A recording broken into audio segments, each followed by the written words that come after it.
JT, what was the thing that impressed you most about your team's approach to that? The mentality from the beginning, the passion to really want to go out there and play well and win the game. The guys who were locked in everybody was locked in on the KYPs and just wanted to find a way to play well at home. So just the way the determination the guys came out to play today, that's what stood out to me the most. What did you make of the way they were attempting to guard JaVale and the way that he was able to sort of leverage his own skill set and talent and size to get around and score? Well, JaVale is a tough guard. So he's a tough guard to be able to guard out there. And, you know, Edwards is a really good, solid defender. And so as Peak be aggressive and be able to do things, and it opens up everything for everybody else. So the more aggressive he is and be able to get shots up and see his teammates, then the better we are. So, I mean, Melbourne did exactly what I tried to do, one-on-ones and double here and there. But as long as he's aggressive, you know, it's good for us. That was an NBL career high 37 for you. There's a lot of looks at you, a lot of physicality. What did you like most about your game? Just trying to be aggressive. That's one thing I struggle with is staying consistent on the aggressive end. Sometimes I get a little too unselfish where I'm by the rim and I try to pass it. But my teammates were really pushing the pace today, and I think that's what really helped this game. I was down the floor, they were pushing the pace, throwing it ahead, and it was a lot of team effort tonight. How are you coping with a team that's pushing the pace a lot and you keeping up with it in the 30-minute mark again tonight? How are you with that style of play? Are you comfortable in that? Yeah. Why would you ask me that?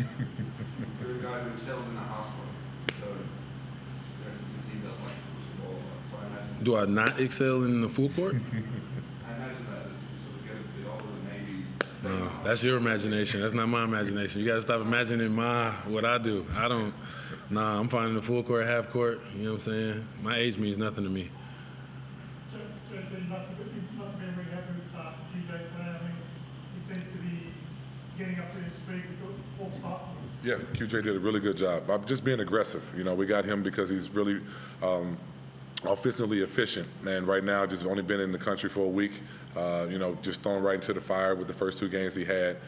You know, he's still trying to work and get to game shape. But today, we just wanted to make sure he's aggressive, and we put him in spots to where he can be. And so he's very smart. And like I said, he helps space the floor. So I'm glad to see his progress. I think him and David together getting the ball really quick to JaVale and giving him the time to do what he does. Yeah, that's what I mean. Anytime that we see JaVale running down the court, we want to get an early post entry. And, you know, he's another smart, high IQ ball player to throw it in there. Sometimes they threw it too far and you know, a couple of careless turnovers. But for the most part, they meant right. You know, it feels like since Davis came back, you guys are developing a chemistry. It's finding him a lot and vice versa. What's that partnership been like? I think that was our missing piece. He didn't play the first 6 games, I believe.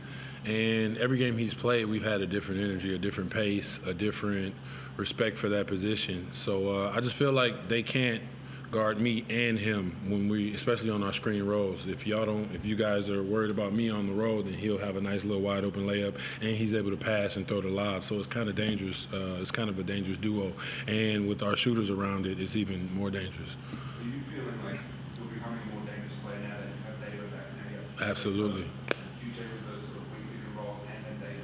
You have a lot of ball carries out there for you. Davo, because he can handle the ball and he's a huge guard, especially on the defensive end and the offensive end, and a great finisher. And then QJ, they're afraid of his shooting, so they're not so eager to come off of him when he passes in the post. So it really helps with the double teams if we have shooters out there, and that's what we've accumulated on our team. It felt like it was a different sort of game with higher, less usage, but higher efficiency. What did you like most about his approach to this one? Just his mentality to take the shots that was given to him, not try to be overly aggressive, try to force shots. You know, he'd take the ones that was given to him and the ones we created for him. So Tyler was really good, but who really stood out to me is Wani Swakala-Bullock. Defensive-wise, guarding Bryce the night before and coming up here and guarding Goulding and doing his great job against Doyle. You know, he's been exceptional, and they're still shooting the ball with 40, 50, 90. on the offensive end. Swak is a game changer for us, but just what he does on the defensive end, nobody's really doing in the league.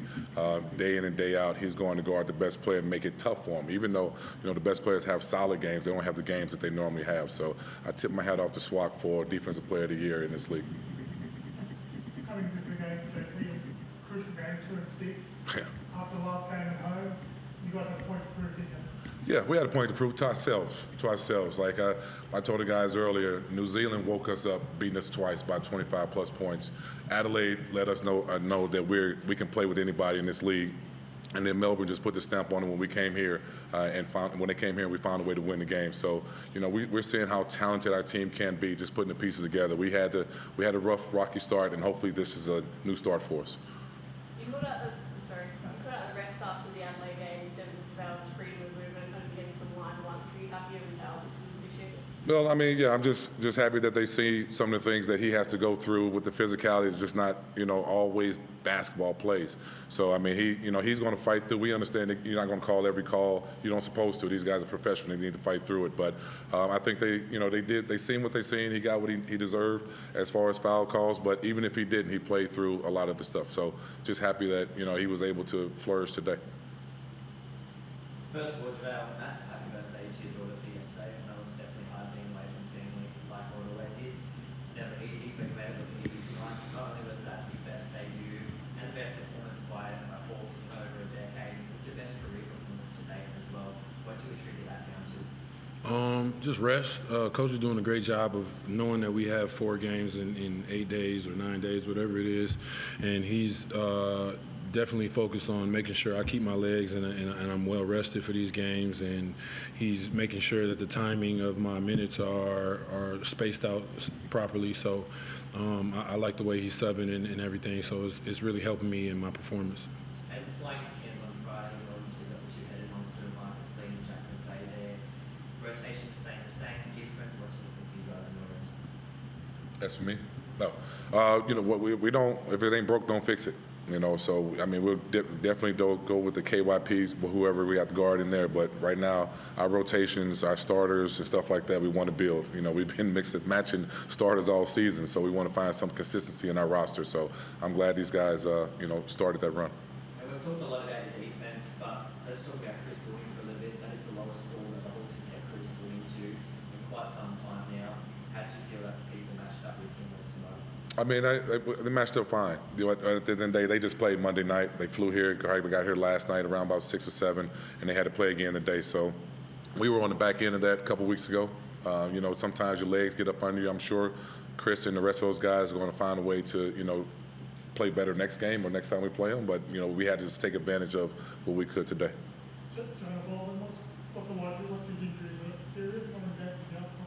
He's out for until my EMT said he's ready to go. But I think that he has a little groin strain or something like that. I've learned that he pulled in Adelaide, and we're just taking it precautionary. We want to make sure everybody's at 100% or to the best ability to play, and we're not forcing anybody back earlier than they can. So we're just pushing Jonah. We're praying for DG, who received a concussion, so he'll be out as well for a little bit. But just next man up mentality.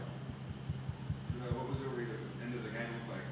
They entered your huddle, or No, it was just more of a respect thing. They were on our middle emblem logo, and we go to our logo. And like teams do at home, you go to your middle logo, and then if we're the away team, we don't step on the home team's logo when they're saying bye to their fans. So that's all it was. It wasn't really a confrontation. It was just a respect thing.